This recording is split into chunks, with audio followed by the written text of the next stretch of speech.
Berpuluh-puluh tahun selalu ekspor bahan mentah, ekspor raw material ini stop.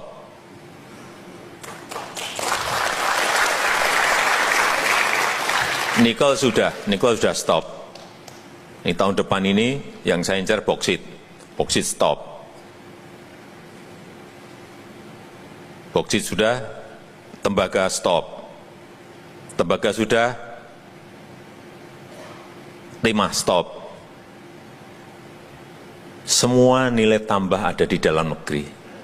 Semua yang namanya nilai tambah, harga, dan lapangan kerja itu ada semuanya di dalam negeri. Tapi musuhnya memang negara-negara maju yang biasa barang itu kita kirim ke sana. Ngamuk semuanya. Ngamuk semuanya. Nikel kita sudah dibawa ke WTO. Nah, nggak apa-apa, ya kita hadapi.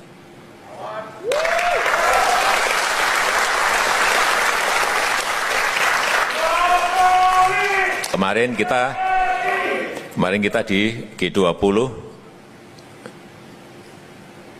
16 negara sudah kumpul untuk tanda tangan mengenai global supply chains. Saya pikir ini apa bagusnya kita ikut. Begitu baca, waduh ini kita disuruh ekspor bahan mentah lagi ini. Begitu mau masuk ke ruangan, enggak. Kita enggak ikut. Semuanya bubar, enggak jadi yang namanya ini. Hanya gara-gara kita nggak mau tanda tangan, semuanya jadi buyar lagi. Karena saya tahu juga ini yang diincar sebenarnya hanya kita aja. Ya keberanian seperti itu yang kita kadang-kadang membayangkan, waduh ini nanti kita di-ban di sini, di-stop di sini, di WTO kalah. Ya kalah ya nggak apa-apa lah kalah. Tapi kalau kita nggak berani coba, kapan kita akan melakukan hilirisasi, kita akan stop ekspor raw material. Sampai kapanpun kita hanya menjadi negara pengekspor bahan mentah. Padahal kalau kita jadikan barang jadi, bisa lipat 10 kali lipat. Luar biasa ya teman-teman. Saya jadi terus membandingkan dengan Pak Prabowo. Ya, ditekan sedikit, oke. Ditekan Donald Trump, oke. Jadi aduh ya teman-teman, saya sebenarnya rindu ya pemimpin yang punya keberanian seperti ini, ya, yang geopolitiknya pun kita paham. Kalau sekarang kan pendukung Pak Prabowo ketika dikritik alasan gabung BOP, wah itu geopolitiknya Pak Prabowo, sembari mereka sendiri pun nggak tahu apa sebenarnya tujuan Pak Prabowo. Kalau Pak Jokowi, ya jelas kita tahu, dia tahu, semua orang tahu, terbuka saja. Ini baru geopolitik, langkah yang cerdas. Ya teman-teman, jadi sudahlah kalau bicara soal nyali, Pak Jokowi masih nomor 1, ini baru tindakan pemimpin yang memercik nasionalisme, memercik harapan dan optimisme. Ya teman-teman, kalau kayak sekarang, apapun keinginan Amerika diturutin, wah kita malah jadi ikut insecure ya teman-teman, jadi ikut minder melihat negara lain. Berbeda sekali dengan kepemimpinan Bapak Jokowi ya teman-teman. Kita lanjut. Beberapa waktu terakhir, perbincangan dunia kembali memanas. Banyak negara besar berlomba menunjukkan kekuatan ekonomi, teknologi, hingga pengaruh politiknya di panggung global. Nama-nama besar pun kembali menjadi sorotan, termasuk sosok kontroversial, seperti Donald Trump, yang dulu dikenal dengan berbagai pernyataan keras tentang kekuatan negaranya dan persaingan antar negara. Di tengah situasi itu, ada satu hal yang sering terjadi dalam percakapan global. Negara-negara yang dianggap dunia ketiga seringkali menjadi bahan ejekan. Sebagian orang di dunia memandang negara berkembang sebagai negara yang tertinggal, lambat berkembang, bahkan tidak mampu bersaing dengan negara maju. Namun kenyataannya, cerita yang terjadi di balik layar justru sangat berbeda. Dalam beberapa tahun terakhir, Banyak negara yang dulu diremehkan justru menunjukkan kemajuan yang mengejutkan. Infrastruktur berkembang cepat, teknologi mulai tumbuh. Dan generasi muda menunjukkan kreativitas luar biasa. Hal ini membuat banyak pengamat internasional mulai mempertanyakan kembali pandangan lama tentang negara berkembang. Yang lebih menarik lagi, perkembangan ini sering muncul dari hal-hal yang tidak terduga. Mulai dari inovasi teknologi sederhana, tren budaya yang mendunia, hingga kreativitas digital yang viral di media sosial. Semua itu membuktikan bahwa kemajuan tidak selalu datang dari negara yang sudah lama dianggap kuat. Di internet, fenomena ini bahkan memunculkan banyak diskusi menarik. Banyak netizen mengatakan bahwa ejekan terhadap negara dunia ketiga seringkali hanya berdasarkan stereotip lama yang sudah tidak relevan lagi dengan kondisi saat ini. Karena jika dilihat lebih dekat, banyak negara berkembang yang justru memiliki potensi besar. Penduduk muda yang kreatif, sumber daya alam melimpah, serta semangat untuk terus berkembang. Perubahan ini membuat peta kekuatan dunia perlahan mulai bergeser. Jika dulu negara maju selalu dianggap sebagai pusat segalanya, kini dunia mulai melihat bahwa peluang dan inovasi bisa muncul dari mana saja. Bahkan beberapa tren global yang viral justru berasal dari negara yang sebelumnya jarang diperhatikan dunia. Fenomena ini membuktikan satu hal penting, dunia sedang berubah. Negara yang dulu sering diremehkan kini mulai menunjukkan kemampuannya. Perlahan tapi pasti, mereka membuktikan bahwa masa depan tidak hanya dimiliki oleh negara yang sudah lama kuat. Pertanyaannya sekarang adalah, apakah dunia better siap menerima perubahan ini?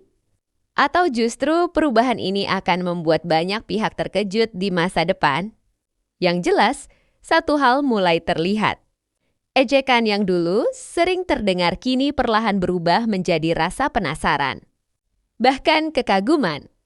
Dan mungkin inilah awal dari bab baru dalam cerita tentang bagaimana negara berkembang mulai berdiri sejajar di panggung dunia. Berpuluh-puluh tahun selalu ekspor bahan mentah, ekspor raw material ini stop.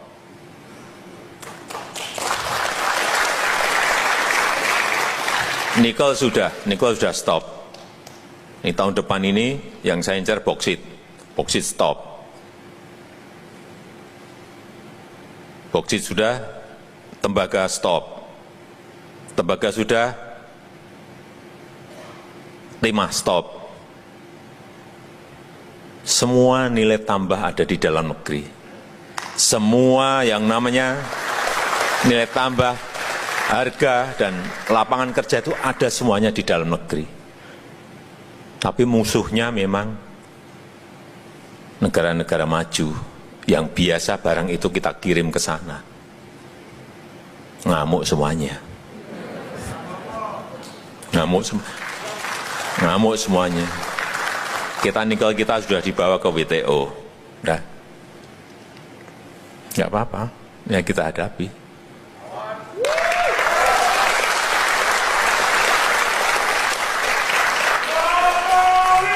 Kemarin kita di G20, 16 negara sudah kumpul untuk tanda tangan mengenai global supply chains. Saya pikir ini apa bagusnya kita ikut. Begitu baca, waduh ini kita disuruh ekspor bahan mentah lagi ini. Begitu mau masuk ke ruangan, enggak. Kita enggak ikut. Semuanya bubar, enggak jadi yang namanya ini. Hanya gara-gara kita enggak mau tanda tangan, semuanya jadi buyar lagi. Karena saya tahu juga ini yang diincar sebenarnya hanya kita aja. Ya keberanian-keberanian seperti itu yang kita kadang-kadang membayangkan, waduh ini nanti kita di-ban di sini, di-ban di sini, di-stop di sini, di WTO kalah. Ya kalah ya nggak apa-apa lah kalah. Tapi kalau kita nggak berani nyoba, coba. Kapan kita akan melakukan hilirisasi, kita akan stop ekspor raw material. Sampai kapanpun kita hanya menjadi negara pengekspor bahan mentah. Padahal kalau kita jadikan barang jadi, bisa lipat 10 kali lipat. Luar biasa ya teman-teman. Saya jadi terus membandingkan dengan Pak Prabowo. Ya, ditekan sedikit, oke. Ditekan Donald Trump, oke. Jadi, aduh ya teman-teman, saya sebenarnya rindu ya pemimpin yang punya keberanian seperti ini. Ya, yang geopolitiknya pun kita paham. Kalau sekarang kan pendukung Pak Prabowo ketika dikritik alasan gabung BOP, wah itu geopolitiknya Pak Prabowo, sembari mereka sendiri pun nggak tahu apa sebenarnya tujuan Pak Prabowo. Kalau Pak Jokowi, ya jelas kita tahu, dia tahu, semua orang tahu, terbuka saja. Ini baru geopolitik, langkah yang cerdas. Ya teman-teman, jadi sudahlah kalau bicara soal nyali, Pak Jokowi masih nomor 1, ini baru tindakan pemimpin yang memercik nasionalisme, memercik harapan dan optimisme. Ya teman-teman, kalau kayak sekarang, apapun keinginan Amerika diturutin, wah kita malah jadi ikut insecure ya teman-teman. Jadi ikut minder melihat negara lain. Berbeda sekali dengan kepemimpinan Bapak Jokowi ya teman-teman. Kita lanjut. Assalamualaikum. Bapak Presiden Prabowo yang saya hormati. Jujur Pak, baru kali ini saya merasa malu sebagai orang Indonesia di Iran Pak. Saya begitu dihormati di Iran dengan status saya sebagai WNI. Indonesia dikenang oleh orang-orang Iran itu Pak sebagai negara yang paling konsen membela negara-negara yang tertindas. Membela Palestina dan termasuk berani di hadapan hegemoni Barat. Mereka selalu menganggap bahwa semua presiden Indonesia itu seperti Soekarno. Semua presiden Indonesia yang melakukan kunjungan kenegaraan ke Iran itu pasti membicarakan mengenai pujian Iran pada Indonesia sebagai negara besar yang memprakarsai gerakan non-blok. Namun sekarang, di mana posisi Indonesia ketika Iran berperang dengan melawan Israel dan Amerika? Anda tahu tidak, Pak? Dengan duta besar Iran lebih memilih berkonsultasi ke Pak JK dibanding ke Anda atau ke Menlu Anda, itu adalah isyarat Iran mulai tidak percaya pada Anda. Anda sudah dilihat sebagai orangnya Trump, bukan orang non-blok dan netral lagi. Anda juga baru mengeluarkan pernyataan duka atas meninggalnya pemimpin tertinggi Iran. Itu setelah Dubes Iran ketemu JK, ketika Dubes Iran menerima surat duka dari Ibu Mega. Mengapa seterlambat itu, Pak? Belum lagi, saya belum mendengar Anda mengecam serangan ilegal Israel dan Amerika atas Iran. Apa hanya karena keduanya adalah teman Anda? Sudah punya satu grup WA dengan keduanya? Anda malah melakukan lompatan terlalu jauh dengan bermaksud ingin memediasi. Anda tahu apa pernyataan Presiden Pezeshkian atas tawaran mediasi itu? Secara kasarnya beliau bilang begini, yang perlu Anda mediasi itu adalah negara yang lebih dulu mengawali agresi, yang memicu agresi. Posisi Iran dari dulu tegas dan jelas. Iran tidak pernah mau memulai perang, tapi kalau diserang, ya Iran membalas. Kok Iran yang diminta untuk menahan diri? Mengapa sejak awal Anda tidak menjalankan peran Anda di BOP untuk mencegah serangan tersebut? Apakah BOP hanya untuk Palestina saja? Anda malah memuji-muji bahwa bergabung dengan BOP adalah jalan untuk terciptanya perdamaian, sampai mengatakan percaya Donald Trump adalah figur yang akan mendatangkan perdamaian sejati. Pernyataan itulah yang membuat Donald Trump menjadi besar kepala, Pak. Merasa bahwa apa yang dia lakukan itu tidak akan ada yang menghalangi. Sebab dianggap itu adalah cara Amerika menciptakan perdamaian dunia. Termasuk menyerang Iran. Amerika selalu membangun narasi, Iran adalah biang keladi ketidakamanan di Timur Tengah. Padahal siapakah yang menyerang banyak negara di kawasan secara ilegal? Siapa yang mensuplai senjata tidak henti, tanpa batas, untuk Israel, yang dengan senjata itu Gaza digenosida sampai hari ini? Siapa yang menghancurkan Irak? Siapa yang mendanai pemberontak bersenjata di Suriah? Siapa yang menyerang Yaman? Itu hanya Iran hanya baru menyerang ketika diserang. Dan apakah Iran dituntut hanya menonton saja negara mereka diserang, pemimpin tertinggi mereka dibunuh, Jenderal-jenderal mereka dihabisi, sampai ilmuwan mereka juga dibunuh, anak-anak sekolah mereka dibunuh. Apakah Iran hanya akan menonton saja tanpa kemudian tidak boleh membalas? Dan ketika Iran membalas, diminta Iran untuk menahan diri. Ingat, Iran diserang saat sedang negosiasi. Iran diserang dengan alasan akan memproduksi senjata nuklir. Ingat, baru asumsi loh, baru akan. Sementara Israel tidak pernah diawasi produksi senjatanya. Bahkan telah jelas-jelas menggunakan senjata terlarang dalam serangannya ke Gaza. Coba kalian simak video ini. Beliau tidak banyak memberikan komentar tentang Iran justru. Karena dalam perjanjian itu Indonesia harus ikut kebijakan Amerika. Ya, tidak bisa bertentangan ke Amerika. Lalu ngapain mengundang mantan presiden dan mantan wakil presiden kalau pada akhirnya keputusannya tetap sama, tidak berani mengancam Amerika Serikat dan Israel atas serangannya ke Iran hanya karena keterikatan Board of Peace dan perjanjian dagang Amerika Serikat dengan Indonesia. Kalau hanya sekedar curhat dan nggak bisa ngapa-ngapain ke mantan presiden dan mantan wakil presiden, bukankah itu sebuah hal yang memalukan bagi seorang pemimpin negara ini? Saya melihat bangsa ini sudah jauh kehilangan marwahnya sebagai sebuah negara. Seorang presiden harusnya meneruskan perjuangan pahlawan kita, meneruskan perjuangan Soekarno yang dulu bahkan berani mengatakan "Go to hell with your aid" di depan Kongres Amerika Serikat secara langsung. Masa di depan senior-senior sendiri nggak berani untuk mengeluarkan statement apa-apa? Lalu, apa manfaatnya Bapak sebagai presiden? Siapa yang sebenarnya antek-antek asing saat ini? Hei, antek-antek asing! Hei, antek-antek asing! Keputusan saya atau sikap saya sejak tahun 2014 ketika mendukung Pak Jokowi untuk menjadi Presiden Indonesia, secara sederhana kesimpulannya, itu tetap saja adalah sebuah keputusan yang benar. Itu adalah sebuah keputusan yang tidak saya sesali gitu. Karena hari ini di ujung tahun 2025 saya berani dan percaya diri untuk menyampaikan jawaban yang seperti ini setelah ada bencana di 3 provinsi, setelah ada penanganan bencana yang begitu banyak sekali masalah, lamban dan blunder-blunder yang dilakukan oleh pemerintah, dan ketika presiden, ketika menteri datang berkunjung ke lokasi, itu tidak menyelesaikan persoalan, malah menambah masalah baru. Tapi kalau mau bicara soal kinerja, kalau kita mau bicara soal komposisi menteri di kabinet eranya Pak Jokowi dulu, itu sama sekali tidak akan pernah bisa dibandingkan atau disandingkan dengan kabinet hari ini. Kualitasnya jauh sekali. Saya berkesimpulan tetap lebih baik di eranya Jokowi gitu. Terutama di era Jokowi yang tidak ada Prabowo-nya atau era Jokowi di periode pertama. Jauh lebih baik. Apa? Bapak Presiden Prabowo Subianto ingin memediasi, mendamaikan Israel, Amerika, dan Iran? Idenya sih bagus.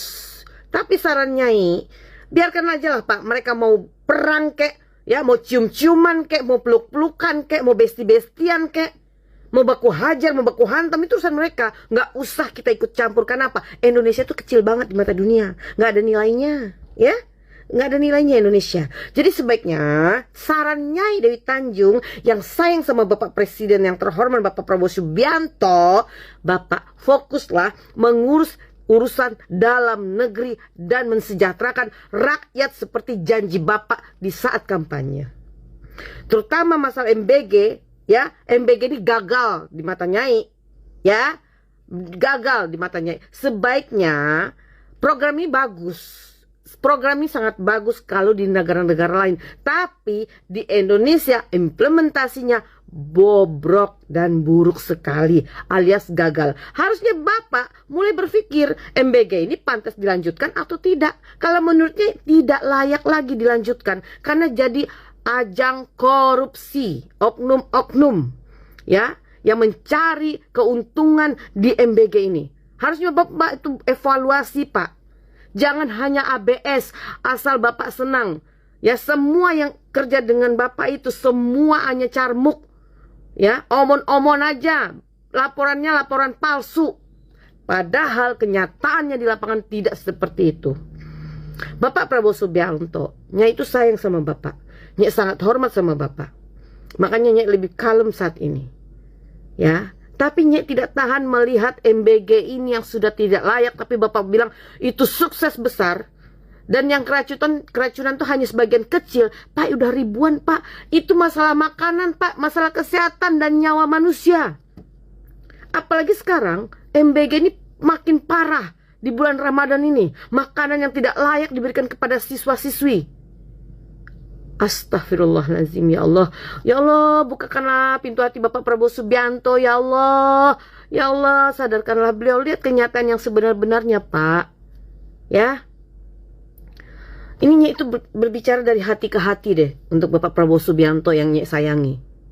Bapak jangan hanya mendengar dari laporan-laporan palsu menteri-menteri atau orang-orang sekitar Bapak. Terutama tuh ya, kepala BGN itu siapa tuh si nama itu? Ya, terutama itulah. Itu terkadang banyak laporan mereka yang nggak benar. Ya, itu teman-teman ya, kita sudah simak tadi di awal nyali Pak Jokowi melawan 16 negara. Pasti di sana negara Eropa plus Amerika, ya dituntut ya kita lawan. Kadang-kadang kita itu takut mencoba, kata Pak Jokowi. Jadi inilah baru keberanian pemimpin itu menular ke bawah, ya teman-teman. Dan keberaniannya juga kalkulasinya, resikonya yang terukur, sudah diukur, sudah dikelola. Jadi bukan resiko membabi buta, justru ya. Apa yang dilakukan Pak Prabowo hari ini menurut saya lebih berisiko dibanding perlawanan yang dilakukan oleh Pak Jokowi. Pak Jokowi mengatakan daftar pelanggaran hukum Israel. Berani kok dia ngecam, gak ada masalah. Kalaupun ada risikonya, dikelola. Sekarang Pak Prabowo nurut sama Donald Trump. Malah dari banyak analisa, teman-teman bisa baca sendiri dan dengarkan analisa-analisa para pakar. Itu malah lebih, ya Pak Yusuf kalah lah, gak usah jauh-jauh. Malah kita tidak bisa bergerak bebas karena sudah terikat dengan perjanjian Amerika Serikat. Ya, ketakutan malah membawa risiko yang lebih dalam. Sementara Pak Jokowi keberaniannya dengan risiko yang dikelola malah membawa kebebasan dan kemerdekaan bagi kita. Dan keberanian itu menular dari Pak Jokowi ke seluruh rakyat Indonesia. Jadi kalau banyak yang kecewa ya menurut saya wajar. Lalu aneh juga nih, Pak Prabowo bilang sudah lebih dari McDonald ya, kalau tidak salah tuh MBG dibagikan karena sudah sekian puluh juta. Loh, McDonald itu bagaimana rantai distribusinya, kentang, burger, semua disalurkan ke seluruh tanah air, ke Indonesia, itu hasilnya di piring setiap daerah sama, kualitasnya sama. Apakah MBG demikian? Banyak yang keracunan, mungkin ada yang bagus, tapi apakah daerah lain sudah sama bagusnya? Jadi standarnya tidak sama. Jadi jangan hanya bicara kuantitas, ya kualitasnya bagaimana. McDonald's semua standarnya sama, ya kualitas kentangnya, ayamnya, burgernya. Nah, jadi menurut saya ingat ucapan daripada ada salah satu TikToker juga, saya lupa, itu mengatakan ajari Pak Prabowo melihat akar masalah. Saya lupa namanya, Pildriano kalau tidak salah. Itu dia berkata ajari Pak Prabowo cara melihat akar masalah. Ya itu penting ya, pesan yang sangat bagus ya teman-teman. Semoga ke depan lebih baik. Kalau menurut teman-teman bagaimana, coba tambahkan di kolom komentar. Itu saja video kali ini. Terima kasih yang sudah menyimak sampai selesai. Sampai jumpa di video saya selanjutnya.